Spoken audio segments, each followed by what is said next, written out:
রামচন্দ্রপুরের বাসুদেব বাবু ব্যাংকের ম্যানেজার। তার স্ত্রীর নাম কল্যাণী। কল্যাণী একজন হাউসওয়াইফ। তার দুটো মেয়ে আছে, একজনের নাম সুমা আর একজনের নাম বর্ষা। বাসুদেব ব্যাংক যাওয়ার জন্য রেডি হয়ে গেল। কল্যাণী, ওরা দুজন বোন কি এখনো ঘুমোচ্ছে? কোথায় ওরা দুজন? কই দেখতে পাচ্ছি না তো। তুমি কি মাথা ব্যথা নিয়ে অফিসে যেতে চাও? তাহলে বলো, ওদের গিয়ে তুলে দিচ্ছি। না না কল্যাণী, একদম না। বাড়িতে এখন শান্তি রয়েছে, সেই জন্য আমার মনটাও শান্ত। আগে আমি ব্যাংকে চলে যাই, তুমি সমস্ত কাজ সেরে নাও, তারপর ওদেরকে ঘুম থেকে তুলো। ঠিক আছে কল্যাণী, এবার আমি যাচ্ছি, বাই। তারপরে বাসুদেব বাইরে এলো আর গাড়ি করে ব্যাংকে চলে গেল। তার স্বামীর কথা শুনে কল্যাণী মুচকি হাসলো। তারপরে আবার সে হটরুমেতে চলে এলো। ঠিক তারই মধ্যে দুজন বোনের ঘুম ভেঙে গেল। তারা দুজন তার মায়ের কাছে এলো। মা, আমি স্নান করতে যাব, আমার জন্য বিসলেরির জলটা ঢেলে দাও। মা, আমি স্নান করতে যাব, আমার জন্য কেন্টের জল ঢালবে। হে ভগবান, বড় মেয়ে চাই বিসলেরির জল, ছোট মেয়ে চাই কেন্টের জল। তোমরা দুজনে ওঠার সাথে সাথে নিজেদের ফেকুগিরি শুরু করেছো। বোরিং এর জল চলে এসেছে, সেই জল দিয়ে গিয়ে দুজন ফ্রেশ হয়ে নাও। মা, পাপা কোথায়? মা, ড্যাড কোথায়? তোমার পাপা আর তোমার ড্যাড অফিসের জন্য চলে গেছে, তোমাদেরকে গুড মর্নিং বলে গেছে। এবার তোমরা দুজনে গিয়ে ফ্রেশ হয়ে নাও, তারপরে এসে ব্রেকফাস্ট করো। ঠিক আছে মা, আমি 5 মিনিটে ফ্রেশ হয়ে আসছি। আর আমি 3 মিনিটে আসছি। এই কথা বলে তারা দুজন ওয়াশরুমে গেল। কল্যাণী রান্নাঘরেতে ধোসা বানাতে লাগলো। তারপরে তারা ফ্রেশ হয়ে ডাইনিং টেবিলেতে বসলো ব্রেকফাস্ট করার জন্য। কল্যাণী গরম গরম ধোসা বানিয়ে তাদের দুজনকে দিল। ধোসাটাকে দেখে দুজন ফেকু বোন, মা, আমার জন্য এই প্লেন ধোসা। যখন তারা এইরকম বলছিল তখন কল্যাণী তাদেরকে তাড়া মারতে শুরু করলো। দেখো ফেকু মেয়েরা, এখানে কোনো ফেকুগিরি চলবে না, ঠিক আছে? চুপচাপ খেয়ে আর গিয়ে পড়তে বসো, আমার কাজ আমাকে করতে দাও, যাও। এইটা শোনার পরে তারা দুজন বোন আর কোনো কথা না বলে ধোসাগুলোকে খেয়ে উঠে পড়লো। আধ ঘন্টা বাদে যখন কল্যাণী সমস্ত কাজ সেরে টিভি দেখতে বসলো, তখন তারা দুজন বোন তার মায়ের কাছে এলো। মা, আমি আর বর্ষা শপিং করতে যাচ্ছি। কি কিনবে? শাড়ি মা। কিন্তু তোমার বাবা তো টাকা দিয়ে যায়নি। আমাদের কাছে আছে মা, আমরা হাত খরচা থেকে জমিয়ে রেখেছিলাম, সেই টাকা দিয়েই কিনবো। ঠিক আছে, তুমি আরামে থেকো। ঠিক আছে, সাবধানে যেও। তারপর তারা বাইরে এলো আর স্কুটি করে শপিং মলেতে যেতে লাগলো।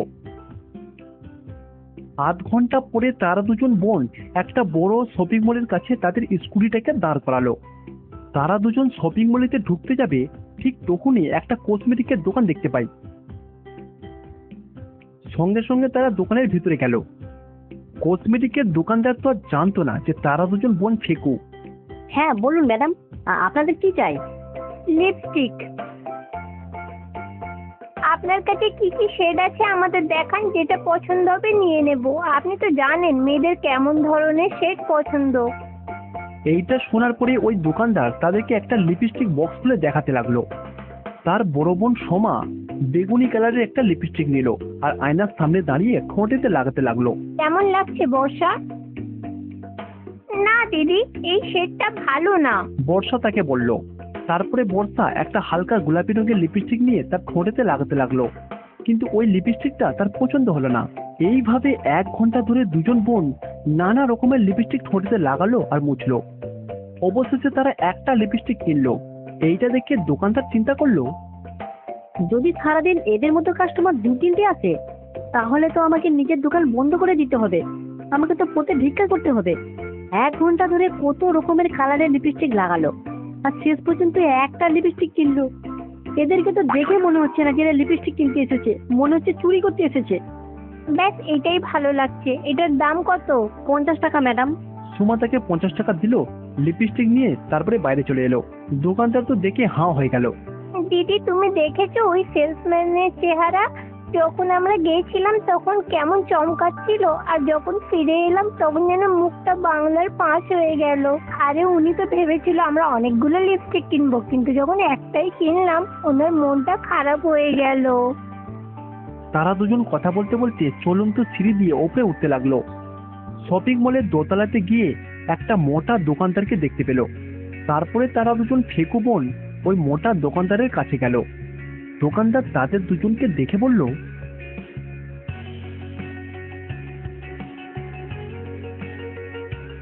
ম্যাডাম, এ মাসে কিন্তু আমি একদমই ইনকাম করতে পারিনি। আপনাদের মতো কাস্টমার যদি 2-4টে চলে আসে না, তাহলে বাস আর কোনো কথাই নেই। আপনারা ড্রেস দেখতে চান নাকি শাড়ি দেখতে চান? লেটেস্ট স্টাইলে শাড়ি দেখাবেন, টাকার চিন্তা করবেন না। ম্যাডাম, এই শাড়িটা দেখুন। হাম আপকে কোন মুভিতে মাধুরী দীক্ষিত এটা পরেছিল। এইটা পরলে আপনাদেরকেও খুব সুন্দর লাগবে। বিয়ের আগে পড়েছিল না বিয়ের পরে? না না, ওই সিনেমাতে তো বিয়ের পরে পড়েছিল।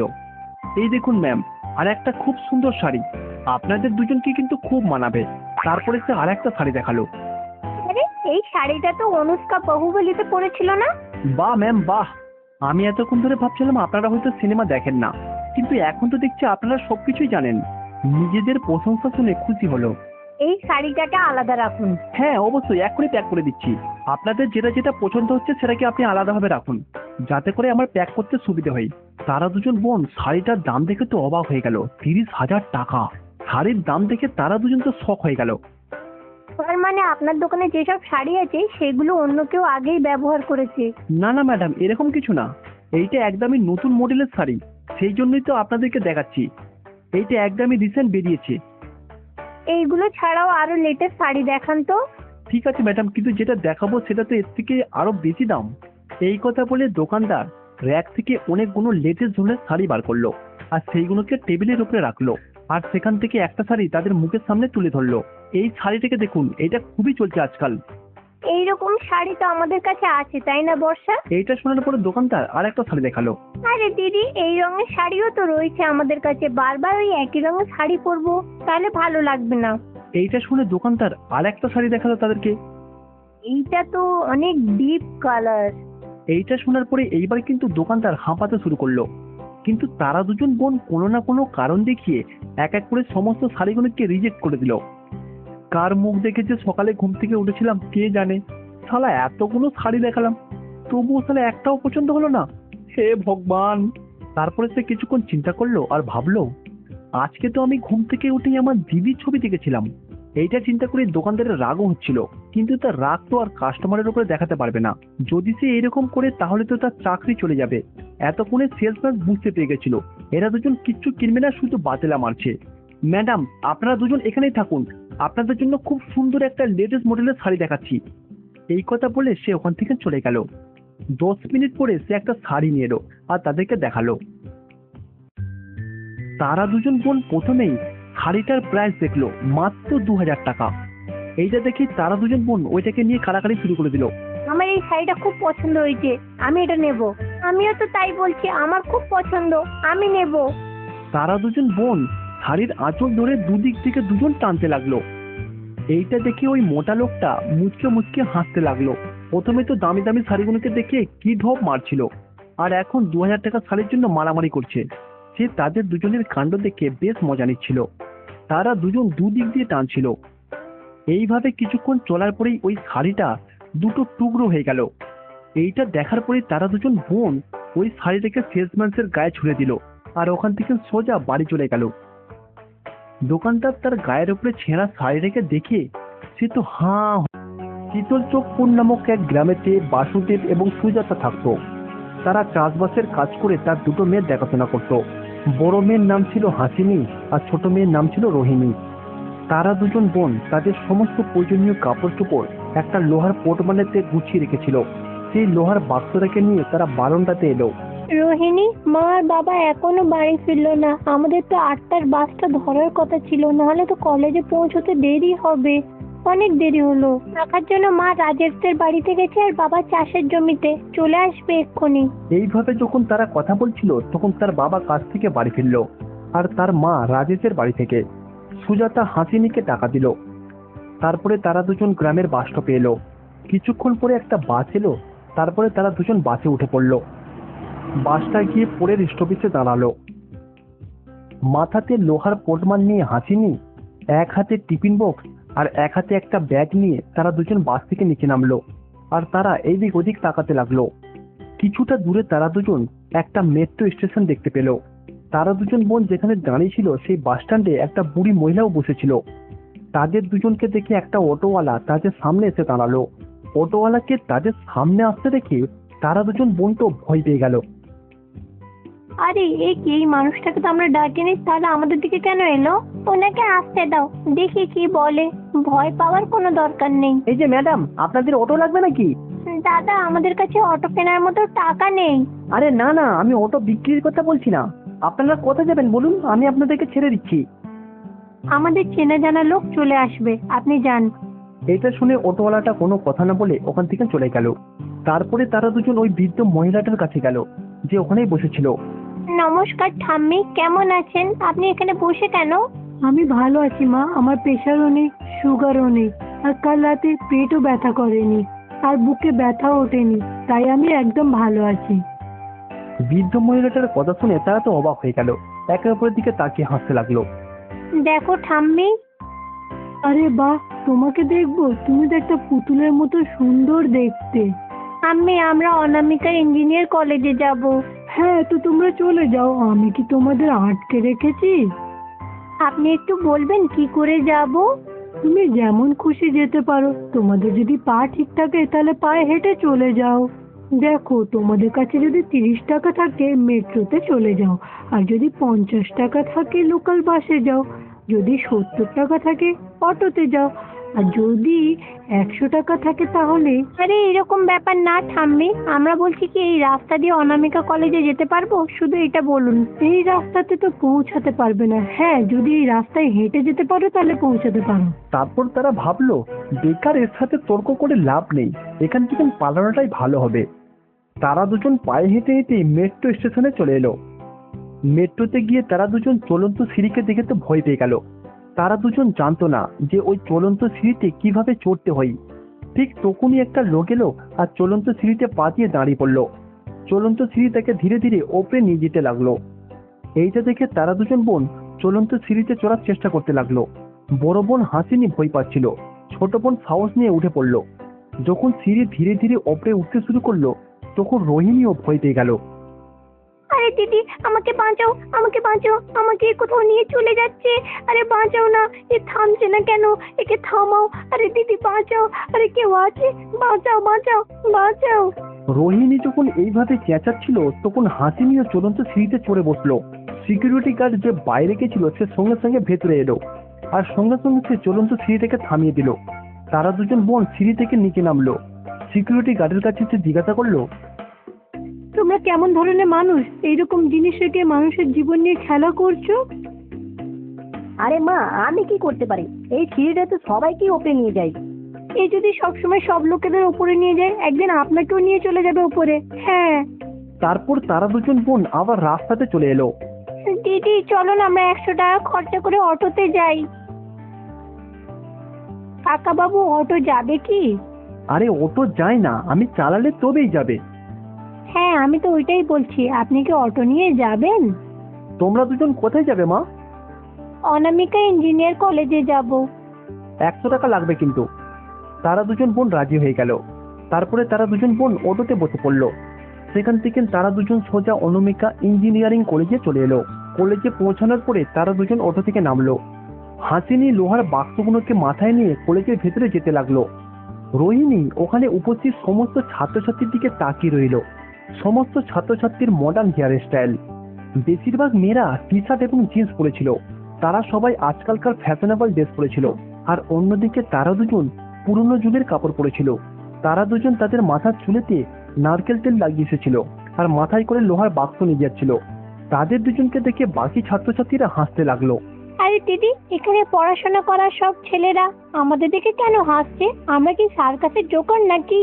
তবে না তো কি, ওরা কেমন দেখতে লাগছে আর আমরা কেমন দেখতে লাগছি, অনেক পার্থক্য। তো কি হয়েছে, আমরাও নিজেকে বদলে নেব। হ্যাঁ। হাসিনি মাথাতে লোহার পটমান নিয়ে প্রিন্সিপালের রুমেতে গেল। আরে তুমি এই লোহার বাক্সটাকে নিজের মাথায় রেখেছো কেন? দেখে তো এমন মনে হচ্ছে যেন সবজি বিক্রি করতে বেরিয়েছো। সবার প্রথমে লোহার বাক্সটাকে মাথা থেকে নিচে নামাও। হাসিনি প্রিন্সিপালের কথা শুনে লোহার বাক্সটাকে নিচে নামালো। তারপরে সে প্রিন্সিপালকে একটা চিঠি দিল। প্রিন্সিপাল বলল ঠিক আছে। তারা দুজন বোন কলেজ থেকে বাইরে এলো। সেখানে তারা দুজন একটা লাক্সারি বিউটি পার্লার দেখতে পেল। তারা দুজন পার্লারের ভেতরে ঢুকলো। বিউটি পার্লারের ভেতরে কাজ করা মহিলাটা তাদেরকে সুটকেস নিয়ে আসতে দেখে তো অবাক হয়ে গেল। বিউটি পার্লারে ঢুকে তাদের দুজনের ঠান্ডা লাগতে লাগলো। তারা তো ঠান্ডাতে কাঁপতে শুরু করলো। দিদি এ কি, এখানে এত ঠান্ডা কেন? বরফ পড়ছে নাকি? আরে এই ঠান্ডা বরফ পড়ার জন্য না, এসি চলছে বলে। যে কারণেই হোক না কেন এই ঠান্ডাটাকে কম করো, আমি সহ্য করতে পারছি না। তোমরা দুজনে কি বাড়ি দিয়ে পালিয়ে এসেছো নাকি চুরি করে এসেছো? না না, আসলে আমরা অনামিকা ইঞ্জিনিয়ার কলেজে সিট পেয়েছি, তাই আমরা গ্রাম থেকে এখানে এসেছি। হ্যাঁ। ঠিক আছে ঠিক আছে, আমাকে বলো কি করবে। এখানে কি শুধু আপনিই থাকেন? আমি একটু নতুন হেয়ার স্টাইল করতে চাই। ম্যাডাম কোনো কথা না বলে হাসিনীকে ভেতরে নিয়ে গেল। অন্যদিকে রোহিণী বিউটি পার্লারের একটা জায়গাতে বসে এদিক ওদিক তাকাতে লাগলো। আধ ঘন্টা পরে হাসিনী মডার্ন হেয়ার স্টাইল করে বাইরে বেরোলো। তার দিদিকে দেখে রোহিণী সঙ্গে সঙ্গে বলল, আহা দিদি, তুমি তো খুব সুন্দর লাগছো। তুমিও যাও। দীপা রোহিণীকেও ভেতরে নিয়ে গেল। আধ ঘন্টা পরে রোহিণীর হেয়ার স্টাইলের মধ্যেও পরিবর্তন দেখা গেল। বিউটি পার্লারে এত সাজুগুজু করার পরেও তারা দুজন বোন ওই লোহার বাক্সটাকে কিন্তু ছাড়তে পারলো না। মাথায় করে লোহার বাক্সটাকে নিয়ে শপিং মল গেল। শপিং মল থেকে কিছু কাপড় চোপড় কিনে বাইরে এলো। হাসিনী তখনও লোহার বাক্সটাকে নিজের মাথাতেই রেখেছিল। দিদি আমার খুব খিদে পেয়েছে, চলো না কিছু খাই। ঠিক আছে। এই কথা বলে হাসিনী রোহিণীকে একটা রেস্তোরাঁতে নিয়ে গেল। রেস্তোরাঁর ভেতরে খুবই ঠান্ডা ছিল। তারা দুজন বোন তো কাঁপতে লাগলো। এই হোটেলটা কেমন দিদি? মনে হচ্ছে যেন সব জায়গায় খালি বরফ পড়ছে। আরে এটা তো শহর, মনে হয় এখানে সব জায়গায় এরকমই হয়। যতক্ষণ আমরা খাবো ততক্ষণ একটু সহ্য করতে হবে। তারই মধ্যে একটা ওয়েটার তাদের কাছে এলো। Tell me madam, how can you help you? তারা দুজন বোন খুব অবাক হয়ে গেল। একের অপর দিকে তাকিয়ে ওয়েটারের দিকে তাকাতে লাগলো। আমি তো এর একটাও কথা বুঝতে পারছি না, কিন্তু এটা বুঝতে পারছি যে ইংলিশে কথা বলছে। হ্যাঁ, কিন্তু যদি আমরা হিন্দিতে বলি তবে কি ইনি বুঝতে পারবে? ম্যাডাম, এটা একটা রেস্টুরেন্ট, আপনি আপনার ইচ্ছা মতো যা কিছু অর্ডার করতে পারেন। আপনারা বলুন আপনারা কি খেতে চান। হাসিনি তো অবাক হয়ে গেল, আর রোহিণী মুচকি হাসলো। ওয়েটার যখন বাংলাতে জিজ্ঞাসা করলো তখন তারা দুজন বোন একে অপরের দিকে মুখ দেখেই কাটিয়ে দিল। তখন ওয়েটার ওখান থেকে চলে গেল। দিদি তুমি তো ইংরেজি জানো, না হলে তুমি মাধ্যমিকে কি করে পাশ করলে? হ্যাঁ, আমি ইংরেজি কেন জানবো না? তুমি জানো উনি কি বলে গেল? বলছে এটা হোটেল না, আর বলছিল আমরা মনে হয় এখানে ভাত পাবো না, তাই আমি চুপ ছিলাম। আচ্ছা, কিন্তু আমার মনে হলো উনি বললো এটা তো একটা রেস্টুরেন্ট, আর এখানে খাবার জন্য আমরা সবকিছু পেতে পারি। হ্যাঁ হ্যাঁ হ্যাঁ, ও তো এরকমই বলেছিল, আমি তো ইচ্ছে করে বললাম দেখি তুমি কি বলতে পারো। দাঁড়াও দেখো আমি কিভাবে ভাতটা আনাই। এই কথা বলে সে মেনু কার্ড থেকে দেখলো। ওয়েটারকে ডেকে পনির, চিজ এবং পিৎজা অর্ডার করলো। তারা ছবি দেখে ভাবলো যে ভাত। 2 মিনিট পরে ওয়েটার পিৎজা নিয়ে এলো। তারা যখন ওটা খেতে লাগলো, পিৎজাটা আঠালো হওয়ার জন্য তারা খেতে পারছিল না। পিৎজাটাকে খাওয়ার জন্য তারা দুজন 1 ঘন্টা ধরে স্ট্রাগল করলো। মনে হচ্ছে এখানে থেকে কোনো লাভ নেই। তারপর তারা দুজন লোহার বাক্সটাকে মাথায় নিয়ে তাদের গ্রামেতে ফিরে গেল।